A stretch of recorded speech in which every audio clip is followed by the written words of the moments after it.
Hello everyone. Hola a todos. Salam alaikum. Sawadee kap.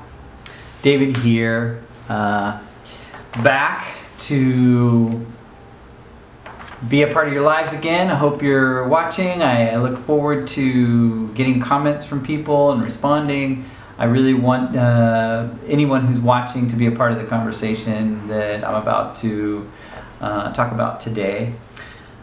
Today's topic is diversity, and it really stems from the recent events in the US that have been taking place. I'm sure many of you know that the US right now is going through huge transformation, and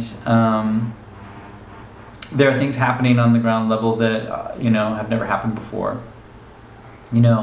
If we just look in the past few months, of course, we all know about COVID-19 and the global pandemic creating havoc on the world. And then, there was the murder of George Floyd, which brought about riots and then protesting. And now there's a whole defund the police movement. And I just heard about a group of people in Seattle that are creating an autonomous zone, which sounds very interesting. And so there's just a lot going on right now. And I wanted to just reach out to those who are interested and also talk about diversity and how, these ideas of discrimination, of racism, the whole Black Lives Matter movement. I'm a supporter. I believe that this is something that we need to really, really be honest with ourselves about. All lives matter in that sense, but in this platform, we understand that there is a systemic disorder that has been going on for a very, very long time that needs to change, and we need to be a part of that change.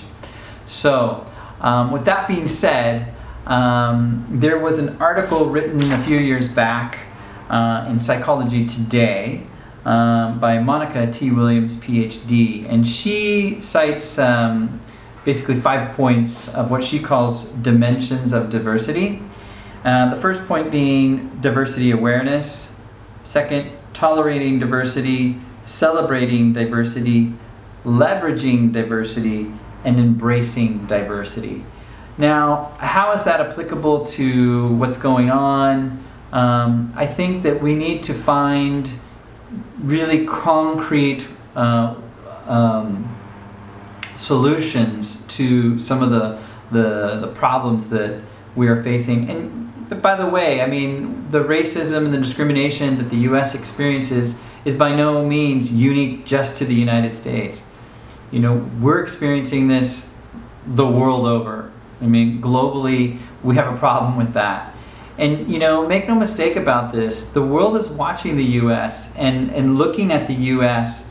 as they have been for at least the last 50, 60 years to answers to these problems, because these are problems that people face everywhere.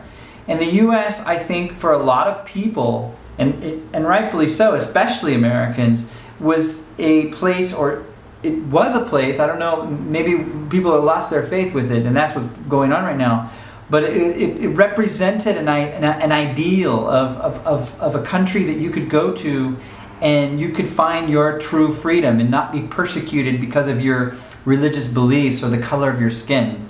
And so these values and ideals that the United States had, right? Because that's what's really happening. They're being stripped away, and we need to stand up for them. People have died in wars for this stuff. So we see such cataclysmic, events happening now, and Trump just, dousing gasoline on the fire to light it up, and it's insane. But the good thing about that is, okay, now things are much clearer. Things are out in the open. If you are a racist, then you need to stand up for and be clear about that.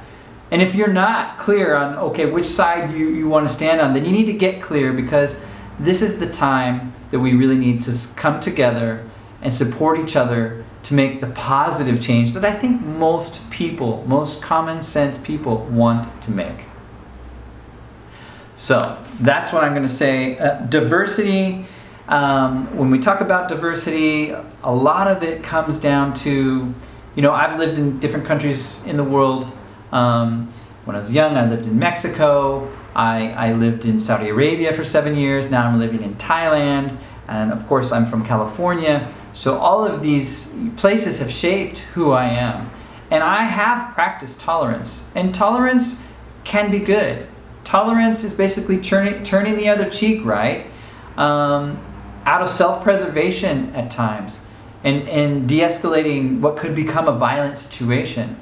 And so I don't disagree with the idea of tolerance. At the same time, what this article is saying is we need to go and move beyond tolerance. And I really think that that's right. Because tolerance is not fixing the problem. We need to get to the heart of the matter. So moving beyond tolerance, learning how to celebrate diversity. I mean, when people get together and share all the different kinds of foods and, arts and crafts and music and dance performances, things that you can see at a folk festival, things that you can see sometimes in college campuses that are celebrating, the cultural groups that are there. This is very positive and it adds value, which is the next thing, leveraging diversity.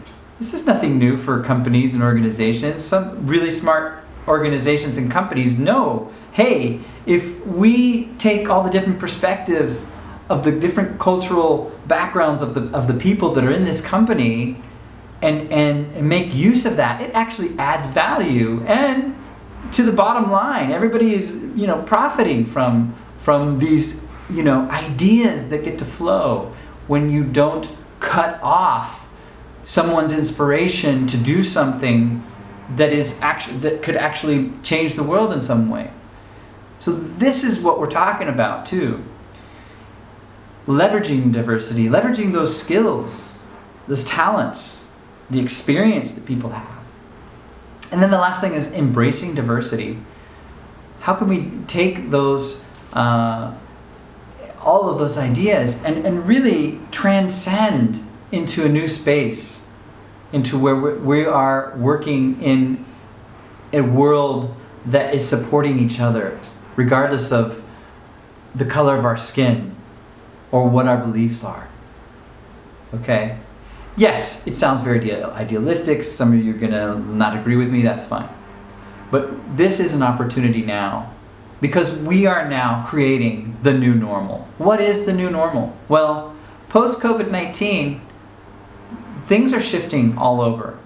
And the power structures that have been, running the show, they're not going to just stop, right?